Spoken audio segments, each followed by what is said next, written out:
नमस्ते सभी को। मेरा नाम श्याम है। मैं आज की कक्षा का शिक्षक हूँ। पिछली कक्षा में हमने भाग 3 व्याकरण और वाक्य संरचना पाठ 1 का परिचय सीखा था। मैं आपसे बात करना चाहूंगा कि हम इस अध्याय के लिए गूगल फॉर्म्स और पीडीएफ प्रश्न बैंक के साथ अभ्यास कर रहे हैं। क्या आपको फीडबैक उपयोगी लगा? हाँ, मुझे लगा फीडबैक से मुझे चीजें बेहतर समझ में आने लगी है। बिल्कुल। जब आप फीडबैक के साथ अपनी तर्क शक्ति को मजबूत करते हैं तो आप नए समस्याओं को आत्मविश्वास से हल कर सकते हैं। प्रत्येक समस्या आपके ज्ञान को मजबूत करने का अवसर है। समझ गया। अगर मैं एक मुश्किल सवाल हल कर सकती हूँ तो मैं वही तरीका और सवालों पर भी लगा सकती हूँ, है ना? बिल्कुल। आगे बढ़ते हुए इस विधि को आजमाएं। पहले समस्या को खुद से हल करें, फिर फीडबैक को गंभीरता से लें और देखें कि यह आपको कैसे मदद करता है। ये तो सही लग रहा है। फिर मैं अपनी ही तरकीब बना सकती हूँ सवाल हल करने के लिए। आपके तर्कशक्ति कौशल का मूल्यांकन करने के लिए यह तैयार किया गया है और यह आपकी शैक्षणिक सफलता और भविष्य की समस्याओं के समाधान में मदद करेगा। इस यात्रा में हम विभिन्न तकनीकों पर ध्यान देंगे ताकि आप नवोदय विद्यालय चयन परीक्षा की तैयारी के लिए पूरी तरह से तैयार हों। अब चलिए पहले अध्याय की चर्चा शुरू करते हैं। भाग 3 व्याकरण और वाक्य संरचना पाठ 2।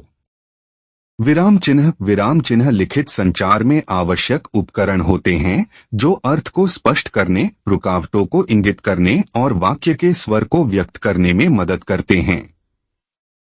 सही विराम चिन्ह यह सुनिश्चित करता है कि वाक्य आसानी से समझे जा सकें और पाठकों द्वारा सही तरीके से व्याख्यायित किए जा सकें। आइए सबसे सामान्य विराम चिन्हों का विस्तार से अध्ययन करें। 1 पूर्ण विराम डॉट। उद्देश्य पूर्ण विराम एक घोषणा, वाक्य या बयान के अंत को दर्शाता है। इसका उपयोग संक्षेपों में भी किया जाता है। उपयोग वाक्यों के अंत में वह बाजार गई। संक्षेपों में श्री स्मिथ सुबह 10 बजे पहुंचे। सामान्य गलतियां अधूरे वाक्यों के अंत में या प्रश्नवाचक चिन्ह और विस्मयादिबोधक चिन्ह के बाद पूर्ण विराम का उपयोग करने से बचें। 2 अल्पविराम। उद्देश्य अल्पविराम का उपयोग वाक्य में रुकावट को दर्शाने, सूची में आइटम को अलग करने या अतिरिक्त जानकारी को अलग करने के लिए किया जाता है। उपयोग सूचियों में मैंने सेब, संतरे, केले और अंगूर खरीदे। यौगिक वाक्यों में संयोजकों से पहले मैं जाना चाहता था लेकिन बारिश शुरू हो गई। प्रारंभिक तत्वों को अलग करने के लिए शो के बाद हम डिनर के लिए बाहर गए। गैर आवश्यक जानकारी को अलग करने के लिए मेरा भाई जो कनाडा में रहता है हमसे मिलने आ रहा है। सामान्य गलतियां अल्पविराम का अधिक या कम उपयोग वाक्यों को भ्रमित कर सकता है। सुनिश्चित करें कि आप उन तत्वों को अलग करने के लिए अल्पविराम का उपयोग करें जो वाक्य को स्पष्ट या बढ़ाते हैं। 3 प्रश्न चिन्ह। उद्देश्य प्रश्न चिन्ह का उपयोग सीधे प्रश्न के अंत में किया जाता है। उपयोग यह कितने बजे है, क्या आपने अपना असाइनमेंट पूरा किया। सामान्य गलतियां अप्रत्यक्ष प्रश्नों या बयानों में प्रश्न चिन्ह का उपयोग न करें। उदाहरण के लिए उसने पूछा कि क्या आप आ रहे हैं, सही है, बिना प्रश्न चिन्ह के। 4 उत्साह चिन्ह। उद्देश्य उत्साह चिन्ह मजबूत भावना, उत्साह या जोर को व्यक्त करता है। उपयोग वाह, यह अद्भुत है, सावधान रहो। सामान्य गलतियां उत्साह चिन्ह का अधिक उपयोग आपके लेखन को अत्यधिक नाटकीय बना सकता है। अधिकतम प्रभाव के लिए इसका उपयोग सीमित करें। 5 कोलन हैप्पी स्माइली। उद्देश्य कोलन सूची, व्याख्या या उद्धरण को पेश करता है। इसका उपयोग एक बिंदु पर जोर देने या 2 स्वतंत्र क्लॉज को अलग करने के लिए किया जा सकता है। जहां दूसरा क्लॉज पहले का विस्तार या व्याख्या करता है। उपयोग सूची पेश करने के लिए आपको निम्नलिखित सामान लाना है: एक तौलिया, सनस्क्रीन और पानी। व्याख्या पेश करने के लिए केवल एक विकल्प बचा था, फिर से शुरू करना। उद्धरण से पहले उसने कहा, अभ्यास करने से क्षण आता है। सामान्य गलतियां जैसे या, जिसमें जैसे वाक्यांशों के बाद कोलन का उपयोग करने से बचें, क्योंकि वे पहले से ही सूची का संकेत देते हैं। 6 सेमीकोलन, आंख मारता स्माइली। उद्देश्य सेमीकोलन निकटता से संबंधित स्वतंत्र क्लॉज को जोड़ने या जटिल सूची में आइटम को अलग करने के लिए उपयोग किया जाता है। उपयोग स्वतंत्र क्लॉज को जोड़ना, उसे पढ़ना पसंद है, उसका पसंदीदा शैली रहस्य है। जटिल सूचियों में सम्मेलन में पेरिस, फ्रांस, बर्लिन, जर्मनी और टोक्यो, जापान से वक्ता शामिल थे।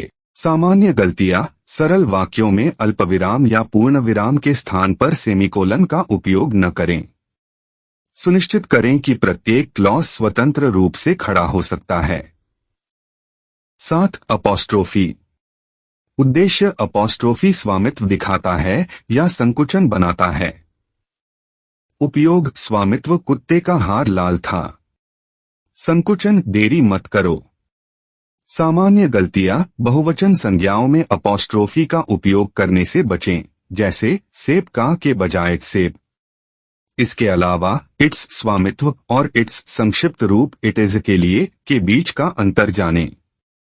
8 उद्धरण चिन्ह। उद्देश्य उद्धरण चिन्ह सीधे भाषण, उद्धरण या छोटे कार्यों के शीर्षकों जैसे लेख, कविताएं या गाने को बंद करते हैं। उपयोग सीधे भाषण, उसने कहा, मैं जल्द ही वहां रहूंगी। छोटे कार्यों के शीर्षक, मुझे द रोड नॉट टेकन पढ़ना पसंद आया। सामान्य गलतियां: जोर देने के लिए उद्धरण चिन्ह का उपयोग करने से बचें। अमेरिका अंग्रेजी में पूर्ण विराम और अल्पविराम उद्धरण चिन्हों के अंदर रखे जाते हैं, जबकि ब्रिटिश अंग्रेजी में बाहर। 9 कोष्ठक। उद्देश्य कोष्ठक अतिरिक्त या व्याख्यात्मक जानकारी को बंद करते हैं। उपयोग उसने अंततः उत्तर दिया, एक लंबी रुकावट के बाद, कि वह मदद करेगा। सामान्य गलतियां: कोष्ठक का अधिक उपयोग करने से बचें, क्योंकि यह वाक्यों को पढ़ना कठिन बना सकता है। अंदर की जानकारी अनिवार्य नहीं होनी चाहिए। 10 देश और हाइफन। देश उदास स्माइली। उद्देश्य देश जोर बनाने, गैरावश्यक जानकारी को अलग करने या विचार में अचानक बदलाव दिखाने के लिए उपयोग किया जाता है। उपयोग वह जाने वाली थी, ओह कोई बात नहीं। हाइफन। उद्देश्य हाइफन यौगिक शब्दों को जोड़ने या पंक्ति के अंत में शब्दों को विभाजित करने के लिए उपयोग किया जाता है। उपयोग यह एक प्रसिद्ध तथ्य है या सास। सामान्य गलतियां: देश और हाइफन का आदान प्रदान न करें। देश लंबा होता है और हाइफन से अलग उपयोग होता है। 11 उपविराम। उद्देश्य उपविराम हटाए गए पाठ, हिचकिचाहट या विचार में ठहराव को दर्शाता है। उपयोग मुझे यकीन नहीं है। शायद हमें इंतजार करना चाहिए। मूल पाठ था, होना है या नहीं होना है, यही सवाल है। सामान्य गलतियां: उपविराम का अधिक उपयोग करने से बचें, क्योंकि यह लेखन को अस्पष्ट या अधूरा बना सकता है। 12 स्लैश बटा। उद्देश्य स्लैश विकल्प, भिन्न या कविता में पंक्ति विभाजित करने के लिए दर्शाता है। उपयोग आप अपना आईडी पासपोर्ट ला सकते हैं। सामान्य गलतियां: औपचारिक लेखन में स्लैश का उपयोग करने से बचें जब तक कि आवश्यक न हो। विभिन्न विराम चिन्हों के उदाहरण: गलत, मैंने स्टोर में जाकर दूध, अंडे और ब्रेड खरीदी। सही, मैंने स्टोर में जाकर दूध, अंडे और ब्रेड खरीदी। गलत, उसने पूछा, क्या तुम फिल्म देखने जाना चाहते हो? सही, उसने पूछा, क्या तुम फिल्म देखने जाना चाहते हो?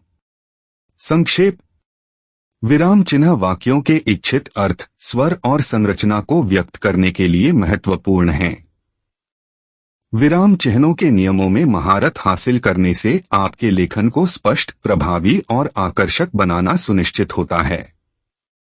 प्रत्येक विराम चिन्ह के उद्देश्य और उचित उपयोग को समझकर आप लेखन और पढ़ने की समझ में अपने संचार कौशल को महत्वपूर्ण रूप से बढ़ा सकते हैं। अभ्यास व्यायाम। दी गई वाक्यों में भागों के भाषण की पहचान करें। वाक्य: तेज भूरे रंग की गिलहरी आलसी कुत्ते के ऊपर कूदती है। एक प्रश्न अधोरेखित शब्द तेज के लिए भागों के भाषण की पहचान करें। विकल्प ए संज्ञा, बी क्रिया, सी विशेषण, डी क्रिया विशेषण। सही उत्तर सी विशेषण। व्याख्या: तेज संज्ञा गिलहरी का वर्णन करता है, यह हमें गिलहरी की विशेषताएं बताता है। ऐसे शब्द जो संज्ञाओं का वर्णन या संशोधित करते हैं उन्हें विशेषण कहा जाता है। वाक्य: वह हर रविवार को गायन में गाती है। दो प्रश्न अधोरेखित शब्द गाती के लिए भागों के भाषण की पहचान करें। विकल्प ए संज्ञा, बी विशेषण, सी क्रिया, डी क्रिया विशेषण। सही उत्तर सी क्रिया। व्याख्या: गाती उस क्रिया को दिखाता है जो विषय वह कर रही है। वाक्य में क्रिया के रूप में जाने जाने वाले शब्द क्रियाएं होती हैं। वाक्य: बच्चों ने पार्क में खुश होकर खेला। तीन प्रश्न अधोरेखित शब्द खुश के लिए भागों के भाषण की पहचान करें। विकल्प ए संज्ञा, बी क्रिया, सी विशेषण, डी क्रिया विशेषण। सही उत्तर डी क्रिया विशेषण। व्याख्या: खुश क्रिया खेला को संशोधित करता है, यह बताता है कि बच्चों ने कैसे खेला। ऐसे शब्द जो क्रियाओं, विशेषणों या अन्य क्रिया विशेषणों को संशोधित करते हैं उन्हें क्रिया विशेषण कहा जाता है। वाक्य: ऊंची इमारत लंबी छाया डालती है। चार प्रश्न अधोरेखित शब्द ऊंची के लिए भागों के भाषण की पहचान करें। विकल्प ए संज्ञा, बी विशेषण, सी क्रिया, डी क्रिया विशेषण। सही उत्तर बी विशेषण। व्याख्या: ऊंची संज्ञा इमारत का वर्णन करता है, यह इमारत की विशेषता को दर्शाता है, इसलिए यह एक विशेषण है। वाक्य: बिल्ली ने सोफे पर अच्छी नींद ली। पांच प्रश्न अधोरेखित शब्द अच्छी के लिए भागों के भाषण की पहचान करें। विकल्प ए संज्ञा, बी क्रिया, सी विशेषण, डी क्रिया विशेषण। सही उत्तर डी क्रिया विशेषण। व्याख्या: अच्छी क्रिया सोई को संशोधित करता है, यह बताता है कि बिल्ली कैसे सोई। ऐसे शब्द जो क्रियाओं को संशोधित करते हैं उन्हें क्रिया विशेषण कहा जाता है। वाक्य: सुंदर फूलों ने वसंत में खिल उठे। छह प्रश्न अधोरेखित शब्द सुंदर के लिए भागों के भाषण की पहचान करें। विकल्प ए संज्ञा, बी क्रिया, सी विशेषण, डी क्रिया विशेषण। सही उत्तर सी विशेषण। व्याख्या: सुंदर संज्ञा फूलों का वर्णन करता है, यह उनके स्वरूप के बारे में बताता है। ऐसे शब्द जो संज्ञाओं का वर्णन करते हैं उन्हें विशेषण कहा जाता है। वाक्य: उसने सावधानी से फूलदान को मेज पर रखा। सात प्रश्न अधोरेखित शब्द सावधानी के लिए भागों के भाषण की पहचान करें। विकल्प ए संज्ञा, बी क्रिया, सी विशेषण, डी क्रिया विशेषण। सही उत्तर डी क्रिया विशेषण। व्याख्या: सावधानी क्रिया रखा को संशोधित करता है, यह बताता है कि उसने कैसे फूलदान रखा। क्रिया विशेषण क्रियाओं, विशेषणों या अन्य क्रिया विशेषणों को संशोधित करते हैं। वाक्य: कुत्ता अजनबी पर जोर से भौंका। आठ प्रश्न अधोरेखित शब्द जोर के लिए भागों के भाषण की पहचान करें। विकल्प ए संज्ञा, बी क्रिया, सी विशेषण, डी क्रिया विशेषण। सही उत्तर डी क्रिया विशेषण। व्याख्या: जोर बताता है कि कुत्ता कैसे भौंका, यह क्रिया भौंका को संशोधित करता है। इसलिए यह एक क्रिया विशेषण है।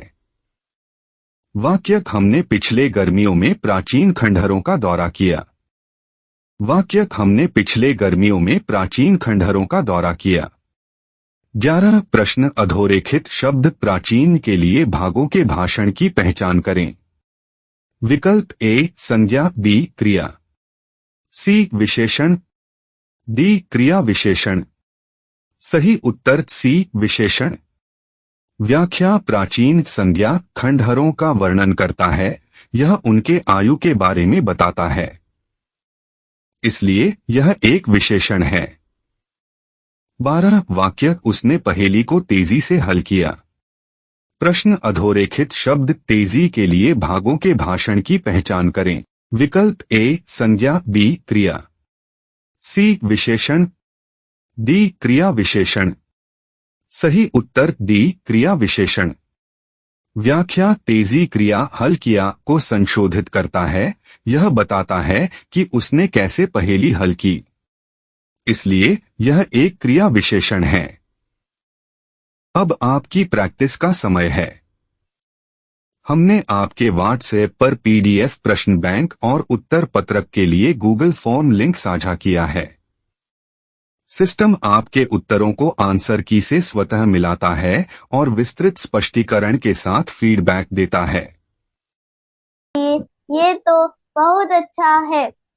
मुझे इंतजार करना बिल्कुल पसंद नहीं है। और यह मैनुअल गणना की त्रुटियों को भी समाप्त करता है, जो समय लेने वाला होता है। गूगल फॉर्म्स तुरंत यह सब कर देता है। तो हमें अपने जवाबों को चेक करने में ढेर सारा टाइम नहीं लगाना पड़ेगा। बिल्कुल, इससे समय के साथ आपकी प्रगति को ट्रैक करना भी बहुत आसान हो जाता है। गूगल फॉर्म्स एक त्रुटिमुक्त और तेज तरीका है प्रैक्टिस टेस्ट्स के लिए। मुझे ये अच्छा लग रहा है कि हमें फौरन फीडबैक मिलता है। बिल्कुल, यदि आप अभ्यास करते समय कोई सवाल है या कोई स्पष्टीकरण चाहिए तो व्हाट्सएप पर मुझसे संपर्क करें या मुझे कॉल करें। मैं मदद के लिए हमेशा उपलब्ध हूँ। Thank you. अगर मुझे कुछ चाहिए तो मैं आपको जरूर बताऊंगी। मैं शुरू करने के लिए बहुत एक्साइटेड हूँ। चाहे आप व्हाट्सएप या यूट्यूब उपयोग करता हो, हमारे मोबाइल फ्रेंडली ऑनलाइन कोर्स आपको डेस्कटॉप या लैपटॉप की आवश्यकता नहीं है, सिर्फ आपका स्मार्टफोन ही काफी है। आप अपने फोन से ही कहीं भी, कभी भी सभी पाठ्य सामग्री, वीडियो और असाइनमेंट आसानी से एक्सेस कर सकते हैं। यह सुविधा सुनिश्चित करती है कि तकनीक कभी आपकी शिक्षा में बाधा न बने। हर किसी के लिए ये एक कमला का मौका है। अगली कक्षा में हम पूर्ण लंबाई का प्रैक्टिस टेस्ट में और गहराई से उतरेंगे, जहां हम आपके दृश्य तर्क कौशल को बढ़ाने की तकनीकों का अन्वेषण करेंगे। सुनिश्चित करें कि आप तैयार हों, क्योंकि हम आज के काम को आगे बढ़ाएंगे। आप सभी के समय और भागीदारी के लिए धन्यवाद। मैं वास्तव में आपकी मेहनत और समर्पण की सराहना करता हूं। आप उत्कृष्ट प्रगति कर रहे हैं। एक शानदार दिन बिताएं और मैं अगली कक्षा में आपसे मिलने की उम्मीद करता हूं।